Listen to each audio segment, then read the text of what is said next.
22 points, 10 rebounds, and 3 assists. Hindi naman yan entirely mahina talaga mga idol, no? Parang normal na numero lang ng iyong star player. Yan kasi ang stat line ni Anthony Davis noong kalaban nila ang Sacramento Kings kahapon. Hindi naman din masama talaga. May mga mas pangit na laro nga siya this season na hindi naman din kalaban ang Kings. Ang narrative kasi, hindi pa nananalo si AD kay Sabonis sa kanyang buong karera. 0-10 nga siya pagkatapos ng laro na ito. Ano ba ang nangyayari kapag nakakalaban niya tong si Sabonis? Try nating sagutin yan ngayon, idol. Like dito, sinulo niya yung bola kontra nga po kay Domas. And ito, base lang din naman sa diskarte. Magja-jump hook kasi si AD dito at wala naman ding masama doon. Ang sa nakikita ko lang, pwede sana siyang bumomba muna rito para lang makasigurong hindi aabot si Domas sa kanyang hook.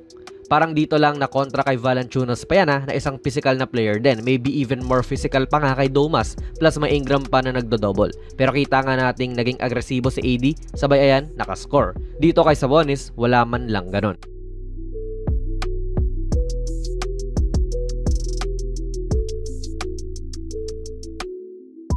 Parang dito lang din, hindi siya bomba na bomba talaga pero may power dribble nga rin siya para makakuha ng magandang posisyon. Saka siya umangat. Pwedeng gawin ni AD yan every single time kung gugustuhin niya.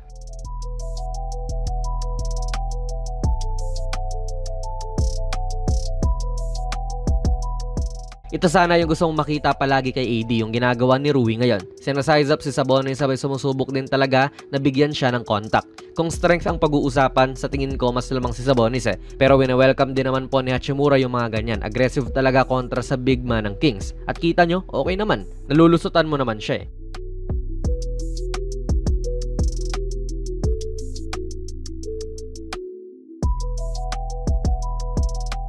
Kung gusto mo pa ng mga videos katulad nito, baka pwede kang mag-subscribe, idol. Palike na rin ang ating video. Nakakatulong to sa build-up ng ating channel. Tignan natin mangyayari nung sinubukan naman niyang kanain si Domas tulad nung sa noona kay Hachimura. Obviously, nakikita niyang threat nga si AD kasi inaangatan-angatan niya ng kamay para hindi ito makatira. And pinili nga po ni AD na maging agresibo rito. And ayun, na-fall siya ni Sabonis. Again, kayang-kayang gawin niya yan every single time.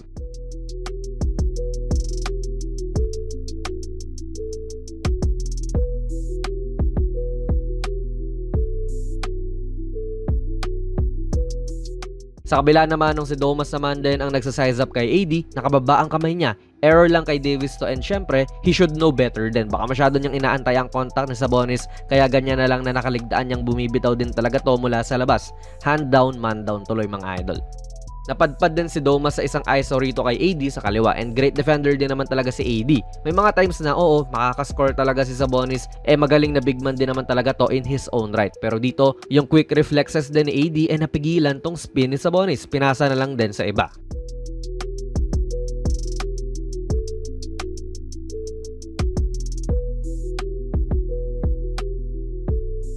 Tulad lang din dito actually yung gagawin ni Sabonis, yan din yung gusto kong sana makita na ginagawa lagi ni AD this game. Na kahit na isang malaking hamon din yung katapatan niya, susugurin niya pa rin. Although pwede mong sabihin na offensive foul to, yung aggressiveness ba?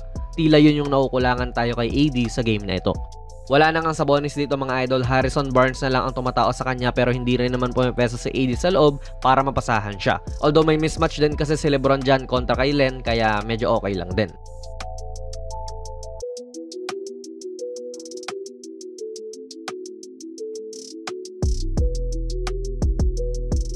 Again, okay sanang nakikita mo si AD na nag-a-absorb ng contact dyan pero baka hindi siya yung ganong klaseng player Pinili niya yung floater kaysa yung pasabitin na lang si Domas or magkaroon ng contact sa kanya. Like dito nga rin gusto mong nagiging agresibo siya kontra kay Sabonis. Pwede niyang gawin yun dyan pero biglang nag-DHO na lang siya kay LeBron, buti na lang at nakascore na naman siya.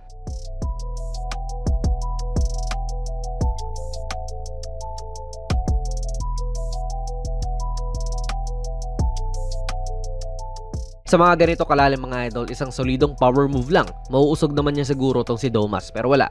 Parang walang force. Buti at nakashoot din po itong si Reeves. Sa tingin ko alam din naman ni AD yung ganyang klaseng naratibo na bumabalot sa kanya pag kontra nga po kay Domantas Sabonis. And hindi ko po alam kung sa mental side na ba niya to na gusto niyang i-prove na kayang-kaya niya pero ang lumalabas tila medyo malamya siya. And looking sa laro niya nga kahapon mga idol, okay naman. Nakaka-score naman siya pero may mga instances talaga na parang hindi siya nagiging agresibo eh. Syempre alam naman siguro natin yung capability ng isang Anthony Davis kung nasa top siya ng kanyang game, top 5 player to sa liga in any given night. And si Sabonis, hindi rin naman masyadong umaatake kay Davis this game kasi cooking din po si Fox. Wala ring nakakapigil sa kanya lalo noong 4th quarter. Pero kayo ba mga idol?